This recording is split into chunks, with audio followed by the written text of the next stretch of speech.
Hola, ¿cómo están muchachos? Disculpen la tardanza, esto va a llegar un sábado porque ayer viernes tuve toda la intención de grabar el video, pero tuve algunos problemas para colgarlo, así que va de nuevo.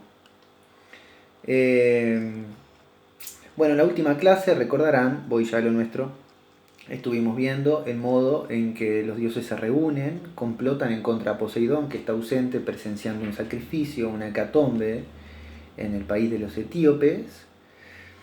Y Zeus habla sobre los hombres, se inmiscuye la cuestión del destino o hado. Estuvimos reflexionando sobre los asuntos, vimos cómo cada vez que se menciona algún personaje se agrega alguna de sus características fundamentales, de un modo invariable siempre, lo que quiere decir que hay ahí un síntoma, una característica de la literatura griega que denominamos epíteto, y los invito hoy a leer fragmentos un poco más extensos, a ir haciendo algunos comentarios. Mientras tanto, voy a, voy a retomar ahí en el último párrafo de la página 2 de nuestro repartido en PDF, donde dice: enseguida le contestó Minerva, la diosa de brillantes ojos. Recuerden que Minerva es el equivalente romano a la Atenea griega, diosa de la guerra y de la sabiduría. Dice entonces, luego de todo lo que hablábamos en la clase pasada: oh Padre nuestro, hijo de Saturno, el más poderoso de los dioses, si ahora agrada a los dioses bienaventurados que el prudente Ulises vuelva a su casa, enviemos al momento a Mercurio, el mensajero matador de Argos, a la isla de Ogygia, para que diga pronto a la ninfa de hermosa cabellera nuestra firme voluntad sobre la vuelta del magnánimo Ulises, a fin de que regrese a su patria. Se refiere evidentemente a la isla donde Calipso mantiene retenido a Odiseo. Entre tanto, yo iré a Ítaca para exhortar a su hijo y fortalecer su corazón, a fin de que reúna en asamblea a los griegos de hermosa cabellera y prohíba la entrada en su casa a todos los pretendientes que le matan constantemente muchas ovejas y bueyes de lentos pies y torcidas astas. Lo mandaré a Esparta y a la arenosa Pilos para informarse de la vuelta de su querido padre, si es que oye decir algo, y para que tenga buena fama entre los hombres. Bueno, como ven entonces, a partir del discurso de Minerva, que ya más o menos da como tácito o entendido o ya dado el acuerdo entre los dioses, se deciden básicamente dos cosas. Uno, enviar a Hermes, mensajero de los dioses, a comunicarle a Calipso el fallo de este concilio o reunión. Es decir, la decisión de que debe liberar a Odiseo para que éste cumpla con su destino y vuelva a Ítaca, porque a diferencia de Egisto, él no ha contradicho los dictámenes del hado o del destino. En segundo término, lo que se decide en el concilio es que Atenea, por propia voluntad, va a ir a hablar con Telémaco. ¿Para qué? Para exhortarlo, para motivarlo, para inducirlo a realizar un pequeño viaje de investigación en otras ciudades, preguntando por su padre, para ir creando las condiciones que luego serán fundamentales para el encuentro de Telémaco con el padre al final de la historia. También para que Telémaco vaya viviendo una evolución como personaje y salga de la infancia y empiece a entrar ya en el mundo de la adultez, lo que podríamos decir que es como un relato de iniciación, así le llamamos en literatura a ese relato que nos va mostrando el modo en que una persona entra en el mundo real, en las obligaciones y en el dolor de la vida adulta, contrariamente al marco imaginario, fantástico y por lo general bastante dulce del infante, del niño o del joven. Bueno, y en este viaje entonces Atenea va a tratar de propiciar un viaje de Telémaco por Esparta y por Pilos para que hable con otros personajes y estos le cuenten algo sobre Odiseo. De esto se van a tratar los siguientes cantos o rapsodias de la Odisea. Me refiero a la Rapsodia 2, donde Telémaco prepara el viaje, la Rapsodia 3, donde Telémaco viaja a Pilos, para hablar con Néstor, quien le dará algunos datos sobre lo que pasó luego de la guerra de Troya, aunque no sabe nada de Odiseo, y en la Rapsodia 4, donde Telémaco va a Esparta a hablar con Menelao y le cuenta algunos acontecimientos que él se enteró por otro, Proteo, de Ulises.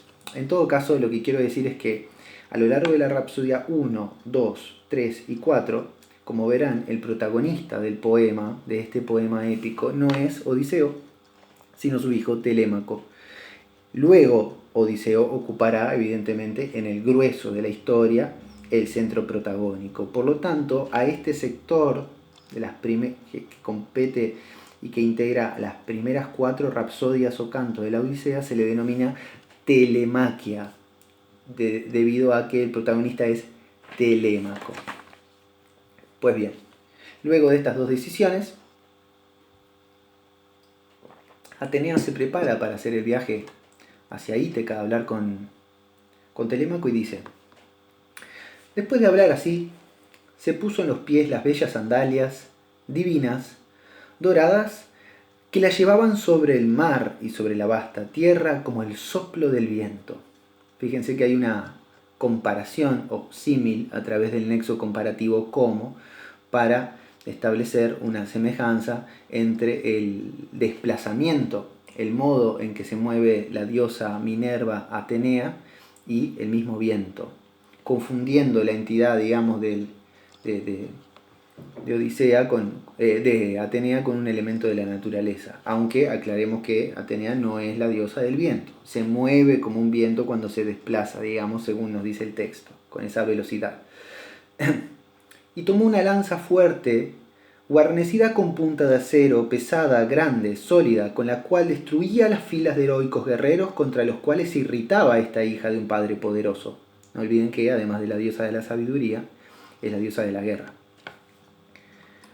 Arrojóse de las cumbres del Olimpo y se detuvo en el pueblo de Ítaca, en el vestíbulo de la casa de Ulises, sobre el dintel del patio, teniendo en las manos la lanza de bronce, asemejándose al extranjero Mentes, jefe de los Tafios.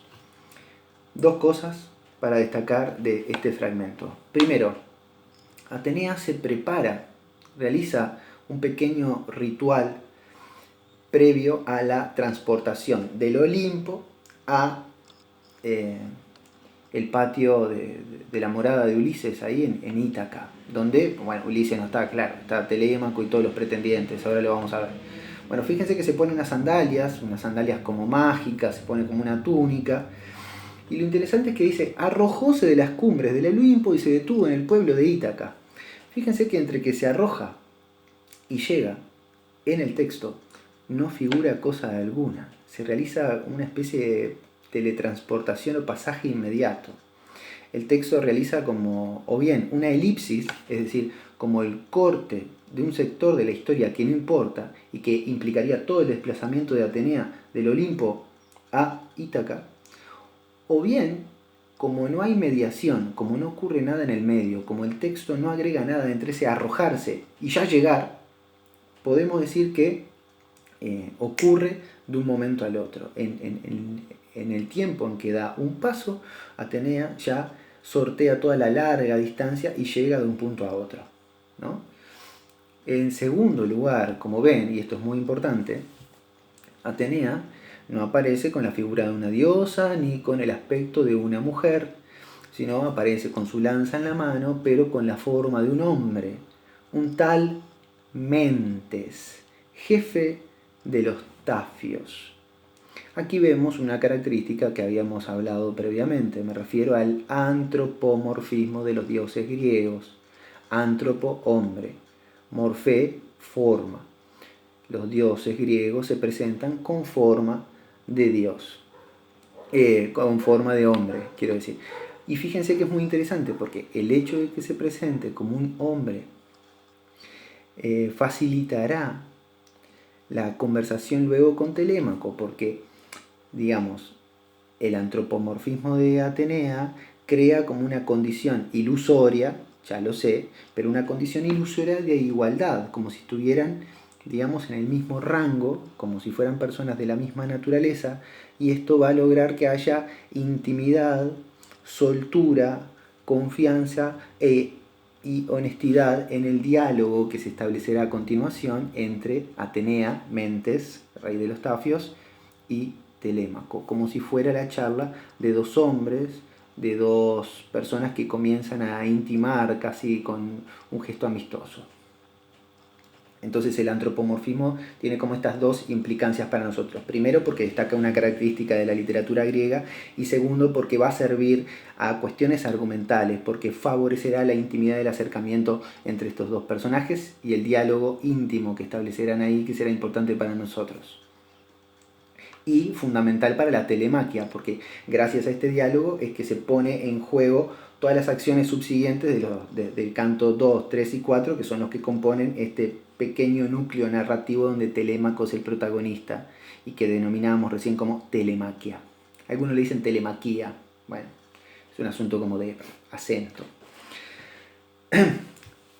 Enseguida dice: encontró a los soberbios pretendientes delante de la puerta, recreando su espíritu en el juego de dominó, sentados sobre las pieles de los bueyes que ellos mismos habían matado. Heraldos y activos servidores mezclaban vino y agua en las cráteras, o bien lavaban las mesas con porosas esponjas, las ponían delante de los pretendientes y dividían las carnes abundantes.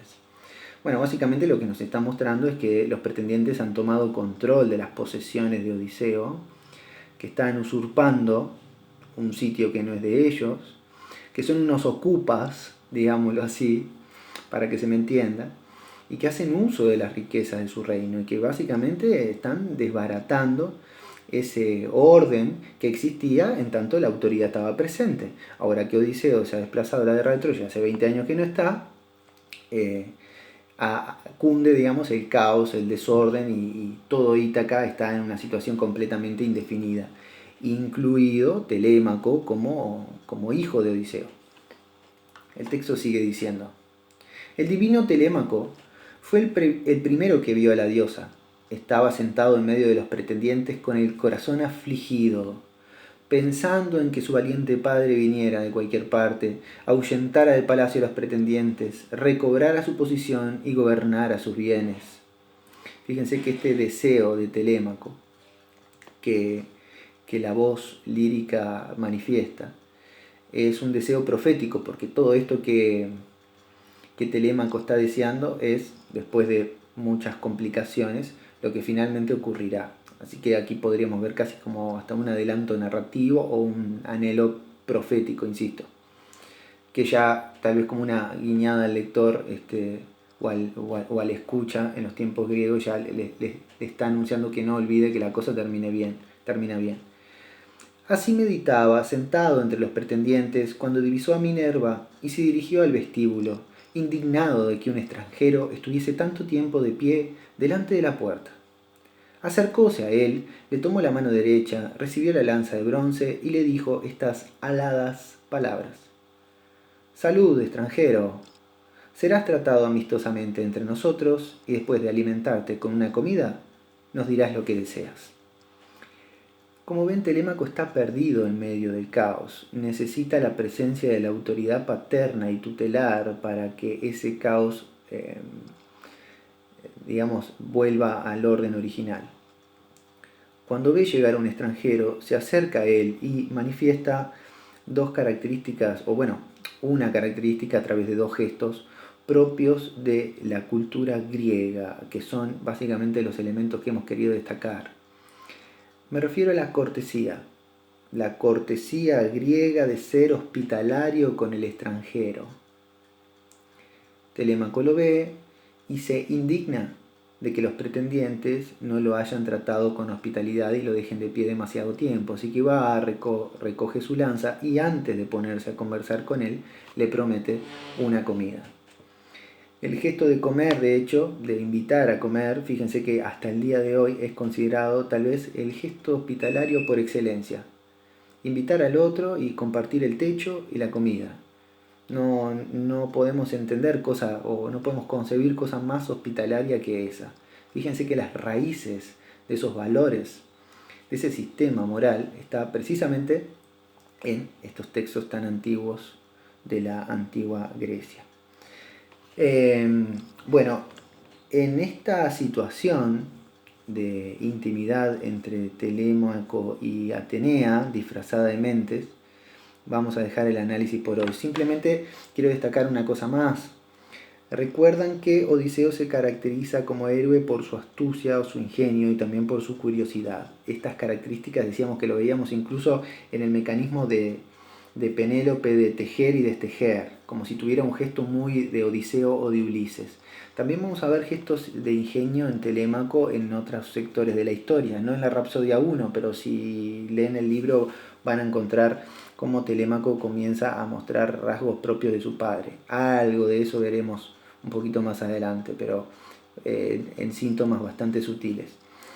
Pero fíjense que no es raro entonces que esta familia esté bajo el amparo de Minerva Atenea, porque ella también es la diosa de la sabiduría, es la diosa del ingenio, y verán también cómo el solo hecho de manifestarse como hombre, como mente, para favorecer esta intimidad de la que hablamos, también es un gesto de astucia propio de la diosa.